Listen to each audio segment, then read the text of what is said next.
Bismillahirrahmanirrahim. Assalamualaikum warahmatullahi wabarakatuh. Alhamdulillahi rabbil alamin, wa bihi nasta'in ala umurid dunya waddin.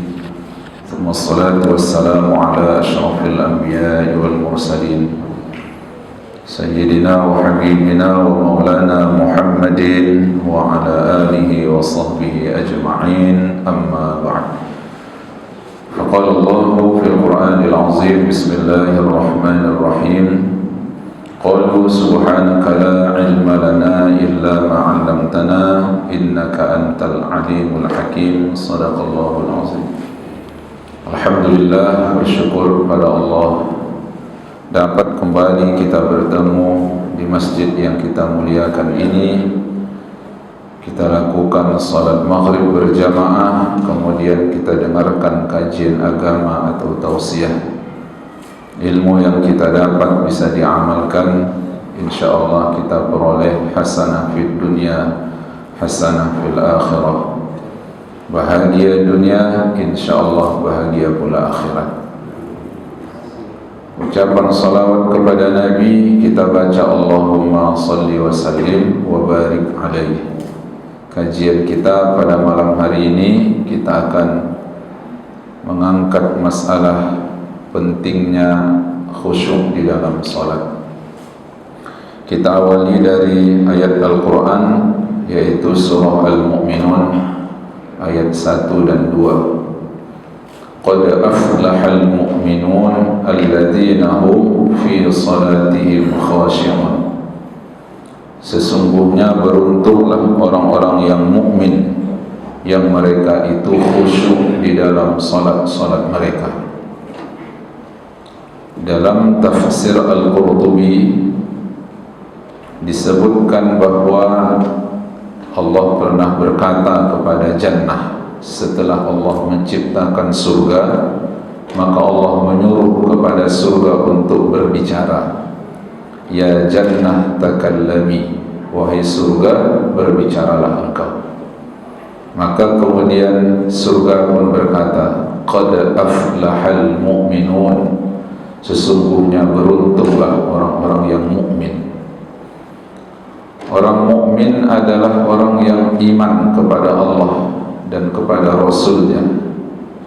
Tidak hanya orang mukmin dari kalangan umat Nabi Muhammad, tapi orang mukmin dari semua umat-umat Nabi, itu termasuk yang disebut oleh surga qad aflahal mu'minun. Beruntunglah orang-orang mukmin itu. Lalu Allah menyebutkan lanjutan dari ayat, alladzina hum fi salatihim khashi'un. Orang mukmin yang beruntung itu adalah orang-orang mukmin yang khusyuk di dalam salatnya. Dulu waktu ayat ini belum turun, Rasulullah salat yarfa' basarahu ila samai. Nabi melihat ke langit, Nabi menatapkan wajahnya ke langit. Setiap kali salat yarfa' basarahu ila sama, Nabi mengangkatkan pandangannya ke langit. Itu sebelum turun ayat ini. Maka turunlah ayat ini, qad aflahal mu'minun alladzina hum fi salatihim khashi'un. Maka setelah turun ayat ini, Nabi ketika salat dia tidak lagi menengok ke atas, tapi Rasulullah melihat dan menatap di tempat di mana dia bersujud. Maka kemudian perbuatan Nabi itu menjadi sebagai perbuatan sunnah yang mesti kita ikut dalam setiap solat-solat kita. Para sahabat iltifat, berpaling ke kanan dan ke kiri di awal-awal solat diwajibkan. Para sahabat dulu bahkan berbicara di dalam salatnya. Mereka nengok ke kanan, nengok ke kiri. Maka begitu turun surah Al-Mu'minun ayat 1 dan ayat 2 ini, mereka kemudian tidak lagi iltifat, tidak lagi berpaling ke kanan dan ke kiri, tetapi mereka melihat ke arah depan. Kenapa melihat ke depan? Karena di depan ada Ka'bah. Kata Allah, fawalli wajhaka syatral masjidil haram. Kau hadapkanlah wajahmu ke arah al-masjidil haram. Tapi kemudian lama-kelamaan, karena Rasulullah menatap ke tempat sujud, maka sunnah hukumnya ketika salat itu bukan melihat ke Ka'bah, tapi melihat ke tempat sujud. Begitulah yang difatwakan oleh ulama.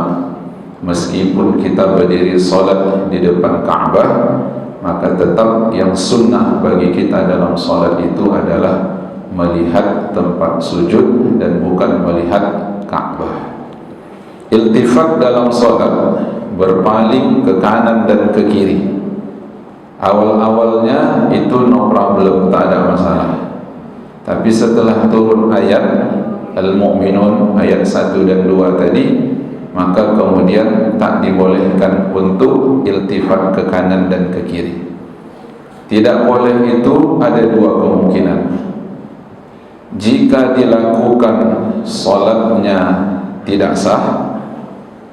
Yang kedua, jika dilakukan salatnya tetap sah, tetapi berkurang nilai salatnya. Yang pertama disebut dengan haram atau mubtilatus salat, perkara-perkara yang membatalkan salat. Sedangkan yang kedua disebut dengan makruhatus salat, makruh salat. Maka iltifat di dalam salat, berpaling kepala ke kanan, berpaling kepala ke kiri, kata ulama, dia tidak membatalkan salat. Jadi dia tidak termasuk dalam kelompok atau kategori mubtilatus salat, yang membatalkan salat. Hanya saja dia makruhatus salat, termasuk dalam kelompok yang dimakruhkan dilakukan ketika salat. Jadi makruh sepanjang dadanya tidak beralih dari arah kiblat. Jadi kalau hanya kepalanya saja yang berputar ke kanan, berputar ke kiri, menoleh ke kanan, menoleh ke kiri, itu belum batal salat sepanjang dadanya masih tetap menghadap ke arah kiblat. Jadi standarnya itu adalah bagaimana dadanya. Tapi kalau dadanya sudah tidak lagi menghadap ke arah kiblat, jadi pandangannya melihat ke kanan, ikut pula dadanya bergeser menghadap ke sebelah kanan, batal salat. Nah, makruh hukumnya di dalam salat iltifat ke kanan dan ke kiri, melihat ke kanan dan ke kiri ketika salat. Maka Rasulullah pernah ditanya oleh Aisyah radhiyallahu anha. Kata Aisyah, sa'altu Rasulullah 'anil iltifati fi sholati.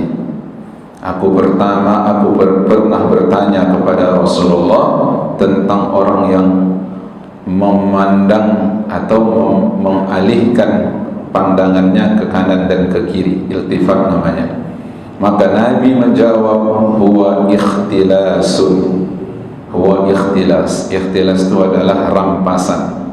Jadi orang yang melihat ke kanan dan ke kiri ketika salat, penglihatannya sudah dirampas oleh syaitan. Karena memang syaitan bermaksud ingin membuyarkan konsentrasi kita ketika salat lewat pandangan-pandangan kita. Maka Nabi katakan, yakhtalisuhu syaitan min salatil abdi.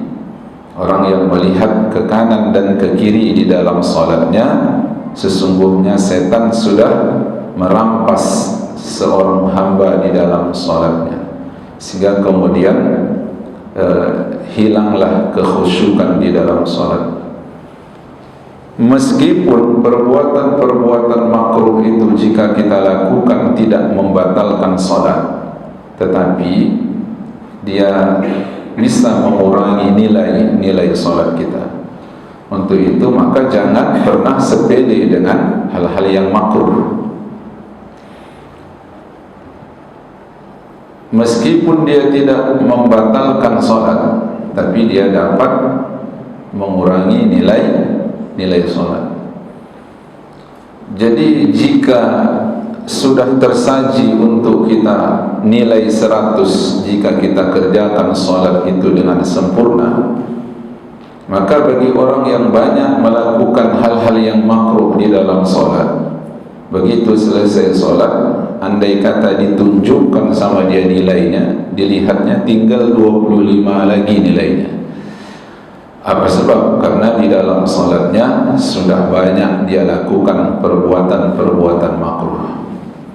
Kata ulama, di antara perbuatan makruh dalam solat itu adalah meninggalkan segala sesuatu yang disunnahkan di dalam solat. Dalam solat sunnah baca doa iftitah, tak dia baca doa iftitah, makruh. Dalam solat sunnah berqunut, tak berqunut dia, makruh. Di dalam solat sunnah baca surah, tak dibacanya surah, makruh. Dalam solat sunnah membaca zikir di kala rukuk dan sujud, tak dibacanya, makruh.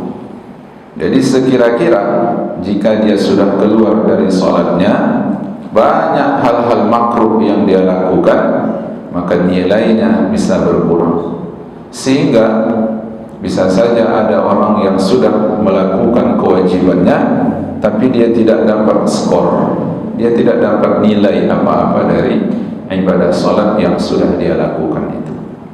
Maka penting kita untuk mengetahui yang makruh-makruh itu supaya tak kita kerjakan. Penting juga kita mengetahui yang sunnah-sunnah itu supaya kita kerjakan. Maka balik kita ke kaji khusyuk. Iltifat itu dapat menghilangkan kekhusyukan di dalam solat. Pandangan itu membuat apa yang kita pandang lalu kemudian kontak ke hati. Nah, khusyuk itu kata ulama tempatnya di hati. Maka akan buyar konsentrasinya, akan kacau kekhusyukannya. Iltifat dalam salat makruh kecuali dalam hal-hal tertentu yang dihajatkan. Apa contoh yang dihajatkan? Seperti lihibzil mata, untuk menjaga harta benda kita. Ini dijelaskan oleh Syekh Nawawi Al-Bantani di dalam kitabnya Kasyifatus Sajjad. Jadi kalau untuk hifzul mata atau menjaga harta benda kita, maka iltifatnya kita melihat ke arah benda yang kita jaga itu ada hajat di sana, ada keperluan kita melihatnya, maka dia tak jatuh kepada makruh. Atau untuk memastikan, seperti seorang yang salat terbuka pintu, tak ada bunyi orang mengucapkan salam. Biasanya kalau suaminya masuk, suaminya mengucapkan salam. Ini sekali ini kedengaran terbuka pintu, tapi tak ada orang mengucapkan salam. Lagi sholat, melintas orang, dia pastikan siapa yang masuk, maka dia tengok orang yang masuk tadi. Tidak batal sholat ibu tu, makruh pun tidak. Apa sebab? Ada hajat dia menengok. Tapi begitu ibu tu menengok, orang yang masuk tadi nengok pula.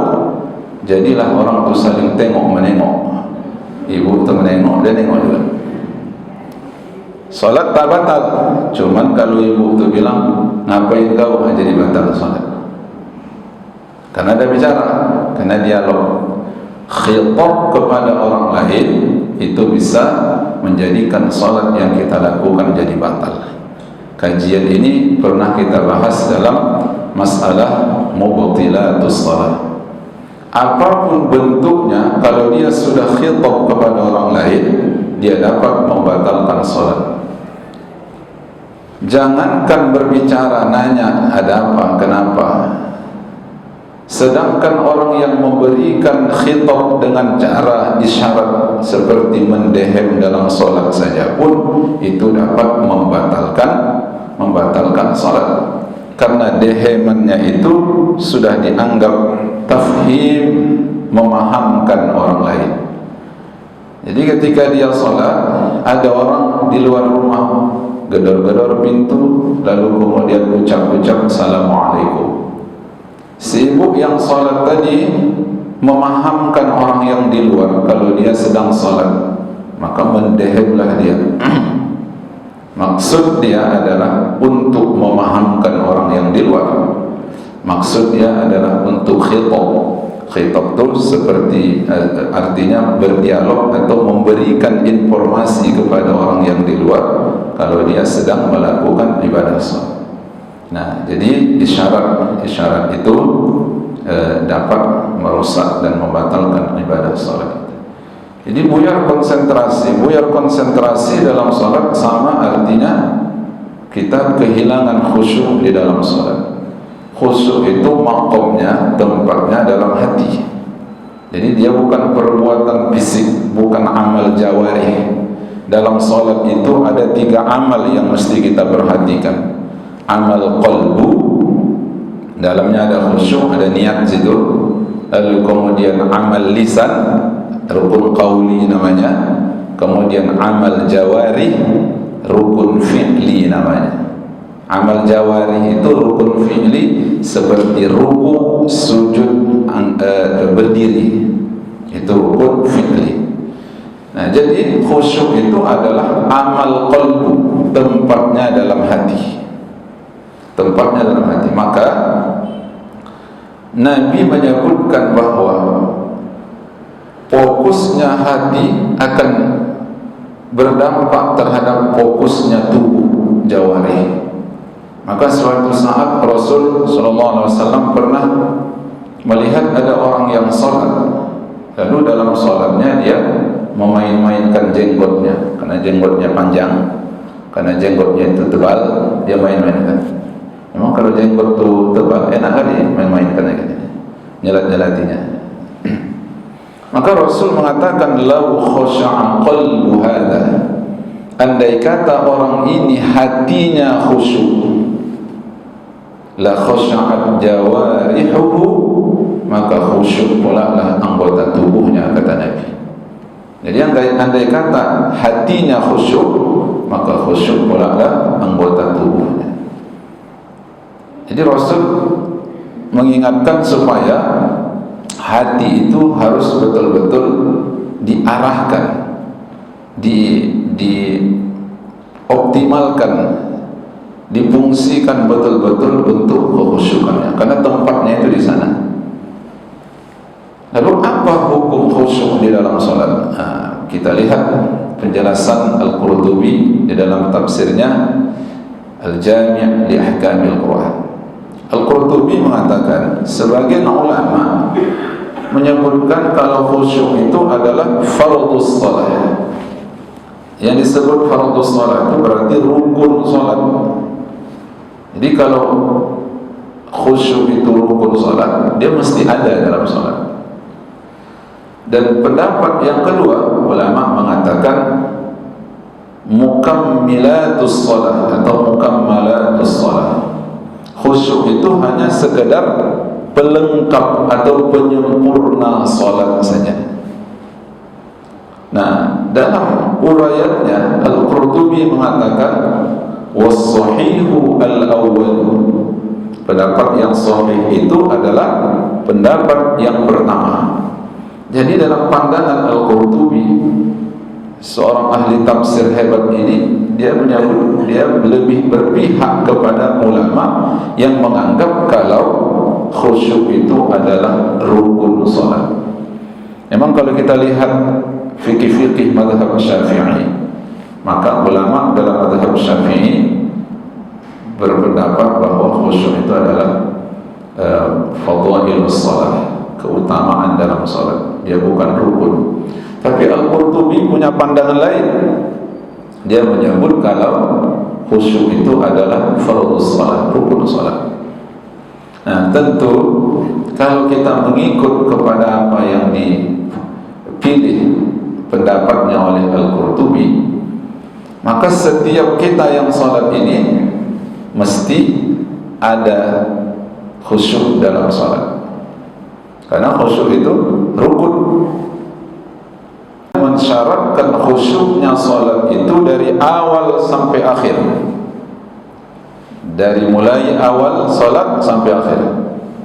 Jadi ulama tidak mensyaratkan khusyuk itu dari awal sampai akhir, karena memang berat untuk menghadirkan khusyuk dari awal sampai akhir. Itu tak mungkin saya. Tapi bisa jadi di antara kita ini ada yang mungkin. Nah, jadi dalam hal ini bervariasi atau berbeda-beda orang tentang menghadirkan hati dalam salat itu. Jadi meskipun ulama tidak mengatakan khusyuk di dalam salat mesti ada dari awal sampai akhir, tapi khusyuk mesti ada pada juzuk-juzuk salat. Jadi kalau kita lihat, meskipun ulama mazhab Syafi'i mengatakan khusyuk itu tidak wajib, tapi ulama mazhab Syafi'i sendiri mengatakan wa yajibu takalluful hudur, wajib hukumnya untuk membebankan, memberatkan, memaksa diri kita supaya hadir hati di dalam solat. Hadir hati dalam solat itulah dia khusyuk. Nah, jadi meskipun tidak bisa kita untuk khusyuk dari awal sampai akhir, maka paling tidak ada juzuk-juzuk salat itu yang kita khusyuk di sana. Oleh karenanya, maka kalau kita buka kembali kitab At-Taqriratus Sajidah, ini fiqih mazhab Syafi'i yang ditulis oleh ulama kontemporer, ulama sekarang. Tapi dia adalah rangkuman dari isi-isi kitab-kitab bermadhab Syafi'i yang lain-lain. Nah, kata ulama dalam kitab At-Taqriratus Sajidah, bagi orang yang tidak mampu khusyuk dari awal sampai akhir, setidaknya dia hendaklah menghadirkan hatinya pada 3 tempat. Yang mana yang 3 tempat nih? Yang pertama, pada saat membaca doa iftitah, wajjahtu wajhiyah. Bagi orang yang membaca doa iftitahnya Allahu Akbar kabira. Apa arti wajjahtu wajhiyah ini? Kuhadapkan wajahku. Seakan kita berkata di hadapan Allah, wahai Allah, bukan hanya fisikku yang kuhadapkan ke arah Ka'bah, tetapi hatiku pun aku hadapkan kepadamu ya Allah. Jiwaku, seluruh diriku yang fana ini, itu kuhadapkan kepadamu, karena sesungguhnya menghadap di dalam salat itu hanyalah muqaddimah kita untuk menghadap Allah yang lebih serius lagi nanti di yaumil qiyamah. Ini muqaddimah saja nih Pak. Menghadap Allah ketika salat ini muqaddimah saja. Muqaddimah itu pembukaan, pendahuluan, karena ada nanti saatnya kita tegak berdiri di hadapan Allah yang kelanjutannya. Itulah pada saat berdiri tegak kaki pada hari la yanfa'u malun wala banun, hari yang tidak bermanfaat mal, harta, dan hari yang tidak bermanfaat banun ataupun anak. Nah, paling tidak di saat ini orang yang salat harus hadirkan hatinya, wajjahtu wajhiyah. Ya, satu. Yang kedua, paling tidak dia harus hadirkan hatinya pada saat membaca iyyaka na'budu wa iyyaka nasta'in. Ketika baca Al-Fatihah, maka harus tahu arti ayat Quran yang kita baca itu, supaya sampai pesannya kepada kita. Kita harus paham apa yang Allah informasikan ke kita, karena tak mungkin pernah sampai, takkan mungkin pernah ngerti kita kalau kita tak faham apa yang diinginkan oleh Allah pada kalam-kalamnya itu. Jadi tahu kita artinya, iyyaka na'budu, kepadamu ya Allah kami menyembah, wa iyyaka nasta'in, kepadamu kami meminta tolong. Kami sembah engkau wahai Allah, lalu kemudian kami meminta tolong kepadamu dalam semua urusan, urusan dunia, urusan akhirat, semua urusan. Hadirkan hati di sana. Nah, ucapan iyyaka na'budu wa iyyaka nasta'in ini adalah ucapan yang pendek, tetapi sekaligus dia menampakkan dua pengakuan besar. Apa dua pengakuan itu? Yang pertama, mengakui kehambaan kita. Yang kedua, mengakui ketuhanan dan kehebatan Allah. Ini dua pengakuan yang kita tampakkan di dalam ucapan iyyaka na'budu. Hadirkan hati di sana. Baru kemudian yang ketiga, pada saat tahiyat, assalamu alayka ayyuhan nabiyyu wa rahmatullahi wa barakatuh. Ini salam kepada Nabi. Nabi terkubur di Masjid Nabawi, bermil-mil jaraknya dari kita jauhnya. Tapi tetap jauhnya jarak tidaklah memutuskan hubungan kita kepada Rasul yang mulia itu. Tetap kita baca assalamu alayka ayuhan nabi rahmatullahi wa barakatuh. Seakan-akan Nabi ada di hadapan kita, lalu kemudian kita ucapkan salam kepada Rasul, assalamu alayka. Sahabat-sahabat itu sangkingkan hobinya mengucap salam ke Nabi, sampai-sampai di waktu sholat ucap salam juga ke Nabi. Rasulullah lagi sholat, maka mereka pun mengucapkan salam, assalamu alayka ya Rasulullah. Jadi para sahabat itu kemudian jawaban karena dalam sholat, karena kata Rasul SAW, salat itu munajat kalian kepada Allah. Jadi dulu Nabi kalau ada sahabat mengucapkan salam, maka kemudian Rasulullah jawab waalaikumsalam, maka turun ayat Al-Quran, sehingga tidak boleh lagi khitab. Karena dulu awal-awalnya boleh dialog, lalu kemudian turun larangan, tak boleh lagi. Karena kata Nabi, salat itu munajat, maka yang ada dalam salat itu isinya adalah pujian, tahmid, tasbih, takbir, qiraatul Quran. Nah, kemudian berikutnya sahabat melihat Rasulullah salat, mereka mengucapkan salam kepada Nabi. Qulna bi aidina. Dulu kemudian sahabat pernah juga mengikut Nabi dengan menjawab. Setelah isyarat pakai tangan, lalu kemudian mereka menjawab waalaikumsalam. Baru berikutnya Rasulullah melihat bagaimana sahabat kemudian mengatakan, masya'nukum tushiruna bi aidikum. Ada apa kalian? Kenapa ketika diucapkan salam kalian isyarat pakai tangan? Nah gitu.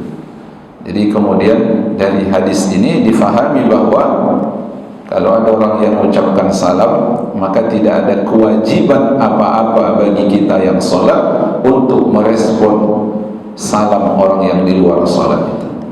Ya, tidak ada kewajiban apa-apa. Lanjutkan dia sholatnya. Karena sholat itu munajat kepada Allah. Nah, kemudian berikutnya kata ulama, yang dapat merusak kekhusyukan itu adalah tatkala dihadirkan makanan, tatkala dihidangkan makanan, lalu sudah berkeinginan engkau untuk menikmati makanan itu, lalu masuklah waktu sholat. Nah, jadi makanan sudah terhidang, ada keinginan untuk menikmatinya karena perut juga terasa lapar.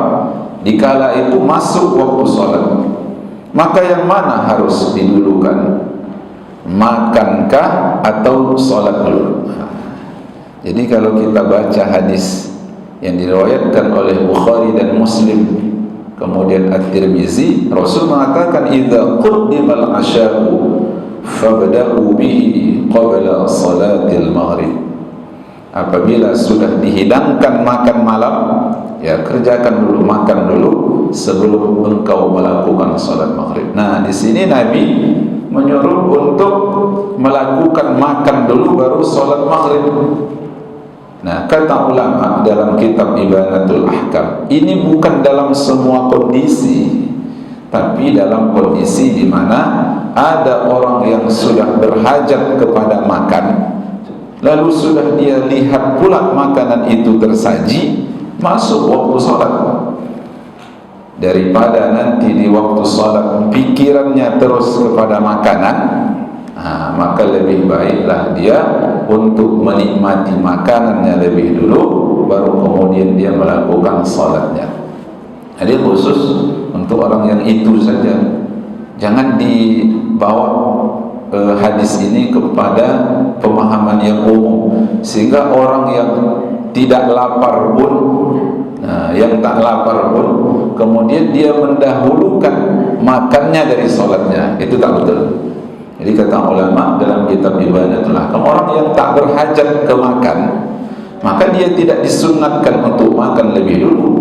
Orang yang belum hajat, belum sampai hajatnya ke makan karena belum lapar, maka dia tetap sholat lebih dulu. Nah, paling tidak lain tujuan Nabi itu adalah supaya terjaga konsentrasi atau terjaga kekhusyukan itu di dalam sholat. Nah, jadi seulang lagi, paling tidak pada 3 tempat tadi hadirkan hati.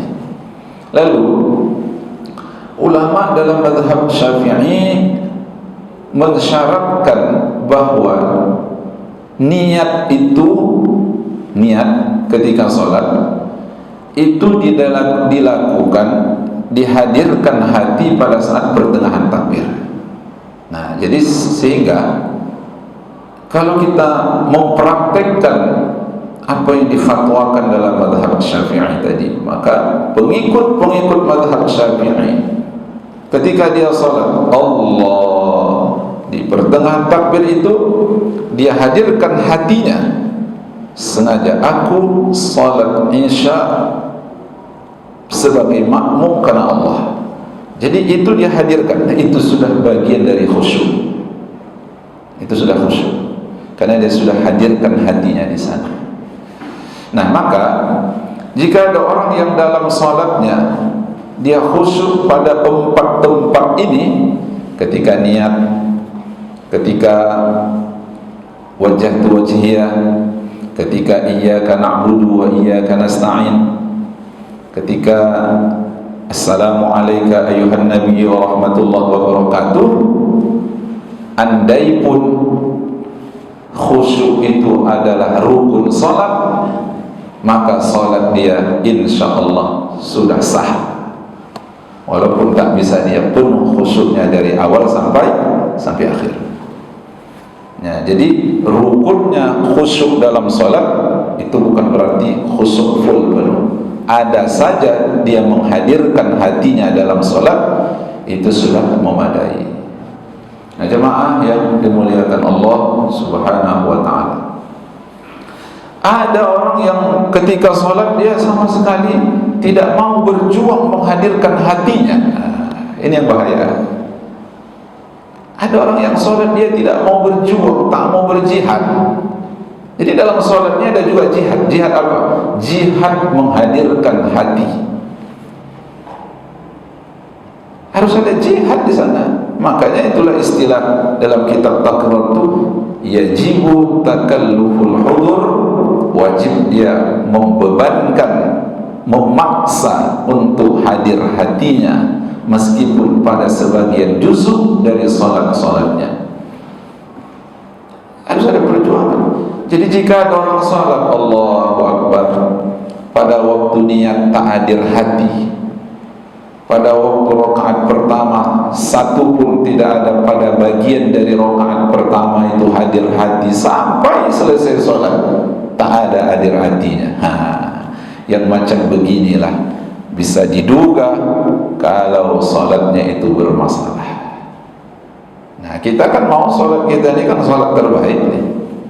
Sholat kita ini sholat yang bagus, sholat yang terbaik, itu yang mau kita. Karena memang kata Rasulullah bahwa seafdal-afdal ibadah itu adalah ibadah salat. Nah, saya ada waktu lagi. Kalau ada yang mau bertanya, dipersilakan. Ada, ayo silakan. Tadi Ustaz mengatakan ketika kepala Iya. Iya. hanya saja yang ingin saya tanyakan, manakala pada waktu kita sholat dan kita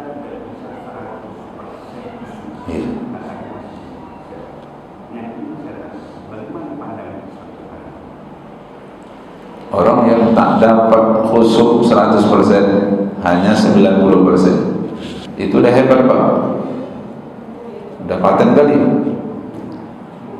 Karena andaikan khusyuknya 25% saja ada, udah lumayan, apalagi 90%. Nah gitu. Jadi inilah yang kita bahas tadi. Jangan sempat salat yang kita lakukan itu sama sekali tidak ada khusyuknya. Itulah yang bermasalah salatnya. Nah, maka ada solusi-solusi yang ditawarkan oleh ulama. Jika tak dapat engkau dari awal sampai akhir khusyuk, maka pada 3 tempat itu. Sekali lagi saya ulang bahwa bagi pengamal mazhab Syafi'i, pada awal solat dia sudah menemukan khusyuknya, karena hadir hatinya di sana. Begitu dia berniat Allah, pada saat dia takbir Allah, lalu dia hadirkan hatinya di situ, maka sesungguhnya dia sudah memperoleh khusyuknya pada awal mula solatnya. Jadi bagus, 90% bagus. Itu yang mau kita, yang kita inginkan. Nikmatnya solat itu ada pada kekhusyukan kita. Itu nikmat solat. Memang beda betul kalau ada orang yang solat semaksimal tidak ada sama sekali khusyuk dalam solatnya, dengan orang yang memaksakan dirinya supaya hadir khusyuknya dalam solatnya. Nah, makanya kata ulama dalam at-taqrib itu, tatkala buyar konsentrasimu, hadirkan lagi, buyar lagi, hadirkan lagi, buyar lagi, hadirkan lagi. Nah, begitu kata ulama. Saking pentingnya lah khusyuk itu dalam salat. Nah, itulah judul kaji kita tadi, urgensi khusyuk di dalam salat. Maksudnya pentingnya khusyuk di dalam salat. Jadi jangan lepas begitu saja. Kita yang jadi makmum paling beruntung. Jadi makmum paling beruntung. Apa sebab? Karena dengan menyimak bacaan-bacaan imam, itu pun sudah bagian dari khusyuk tersebut. Nah, tapi jangan pula sempat tak ada imam, mau jadi makmum semua, jadi makmum aja kami semua. Tak ada yang jadi imam, bahaya juga. Ada fadilah imam, ada pula fadilah makmum. Fadilah imam tu dia lebih tinggi darajatnya bila dibandingkan dengan makmum. Tapi tatkala kita jadi makmum, kita diberikan kesempatan untuk dapat kemudian menciptakan salat yang khusyuk lewat apa? Lewat menyimak, mendengarkan, fokus mendengarkan bacaan-bacaan imam. Nah, itu dia. Wallahu a'lam. Dah. Ya.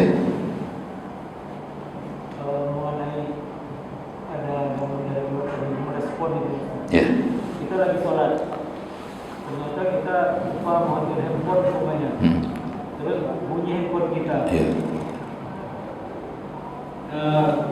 Handphone kita berbunyi, terus kita ambil handphone, kita matikan itu. Itu kan artinya kita merespon panggilan dari luar, dari memahamkan orang yang memanggil kita. Nah, bagaimana sholat yang seperti itu?